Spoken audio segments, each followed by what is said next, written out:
Tonight, we explore the mythic tale of Aryon, the forgotten son of Hephaestus, a demigod born not in Olympus, but in fire and steel, deep in the forge of a mortal blacksmith. His destiny? To steal the eternal flame from Mount Olympus itself, to reignite the dying hearths of humanity. But what stood in his way was no simple quest. A three-headed guardian of the underworld, a jealous god in winged sandals, and a storm-summoning oracle who foresaw only one ending, Aryon's death. So before you get too comfortable, take a moment to like and subscribe. Also let us know where are you watching from and what time is it for you right now. Now please dim the lights, let the fan hum low, and together, let's descend into the flickering forge of Myini. In the flickering forge of Myini, where men shaped iron with sweat and prayer, there lived a woman whose hands rivaled the gods. Her name was Callista, a mortal blacksmith with fire in her soul and a hammer that sang when it struck bronze. She built swords that could split spears in midair. Armor so seamless it was whispered that Ares himself once wore her breastplates into battle. The gods noticed, but only one descended, Hephaestus, the lame god of the forge, the outcast of Olympus. He watched her in silence. Callista was no beauty of perfume or silk. She wore soot like war paint. She smelled of iron and pine smoke. But when she worked, there was divinity in her movements, familiarity. One night, cloaked in smoke and shadow, Hephaestus entered her workshop. He brought no gifts, no divine decrees, only presence. That night, the forge flared brighter than ever. 9 months later, a child was born, Aryon. He did not cry. His eyes opened and glowed like coals. The forge fire leapt as if recognizing kin. Midwives gasped. One whispered, "He's touched by the divine." Another muttered, "He's not meant to stay here long." Aryon grew fast. At 5, he could shape iron. At 7, he forged his first blade, flawless, sharp, and oddly warm. He never played, never lied. There was a stillness in him that made others uneasy. The village called him cursed. Children avoided him. Priests refused him blessings. But Callista? She loved him fiercely. She taught him, "Flame obeys those who listen, not those who command." By 16, Aryon's forge burned day and night. Weapons flowed from his hands to kings he'd never meet. But within him stirred a question. Was I made just to serve, or to change the world?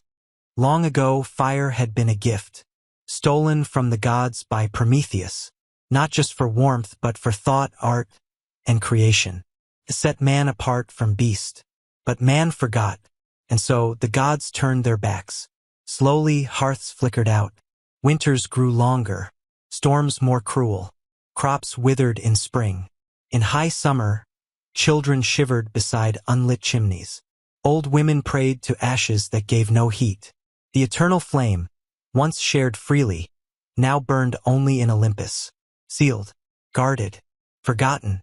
No god dared share it again, fearful of man's rebellion, of what Prometheus had begun. But in the shadows whispers stirred. Dryads spoke of a boy born of flame. Nymphs saw sparks in his eyes. Oracles dreamed of a fire walking on 2 legs. Aryon unknowingly had stirred the gods. Even the divine brazier atop Olympus flickered, responding not to a god, but to a boy. And deep within Aryon, something began to glow. To seek answers, Aryon left Myini. He traveled through frost-bitten villages, across rivers choked in ice. Faith was failing. Temples stood abandoned. He came to Delphi, the once sacred heart of prophecy. Now cracked, overgrown, and quiet. No torches, no priests, only silence. Down ancient stairs he walked until he found her, the oracle. Skin pale as ash, eyes blind, but storm-filled. Before he could speak, she inhaled. "A boy of ember and exile," she whispered. "You would steal flame from Olympus? Then hear your trials. 1. Face the 3-mouthed beast Cerberus. 2. Defy the winged one Hermes. 3. Climb the mountain of silence. At the summit, she warned, you must choose.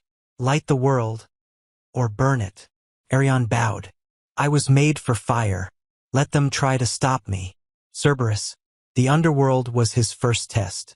Aryon descended into black tunnels where warmth dared not follow. Cerberus, forgotten and feral, stood sentinel. 3 heads, 3 hungers. Aryon struck the stone thrice. Flames erupted. Not to fight but to blind. Smoke danced. Fire flickered. And as the beast thrashed blindly, Aryon slipped past. Hermes. On windswept cliffs, Hermes waited. God of speed. Trickster of Olympus. You wish to undo our silence? He hissed.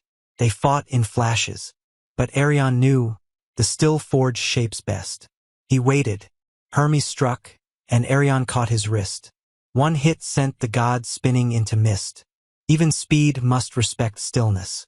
The mountain of silence. No wind, no echo, no warmth. The path to Olympus was not steep but empty. 3 days. No flame, no sound, only doubt. But Aryon walked, because fire walks with the willing.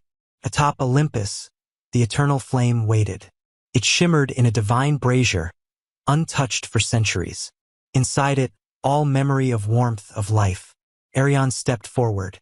The gods watched, silent, cowardly, curious. He reached out. The flame did not resist. It recognized him. It leapt into his hands. The choice. The oracle's voice echoed. Light the world, or burn it. Aryon looked back. To frost, to fear, to his forge. He descended the mountain. With each step, the world warmed. Snow melted. Ashes sparked. Fire returned to forgotten homes. Aryon returned to Myini, to Callista, to the anvil. He did not speak. He did not rule. He simply worked. Aryon was never worshipped. No temples bear his name. No statues carry his face. But every time you light a fire, every time you feel warmth in the cold, every time hope returns to a dying hearth, you tell his story. The boy born of fire. The god who never was. The flame that chose humanity. Aryon. Fade to black.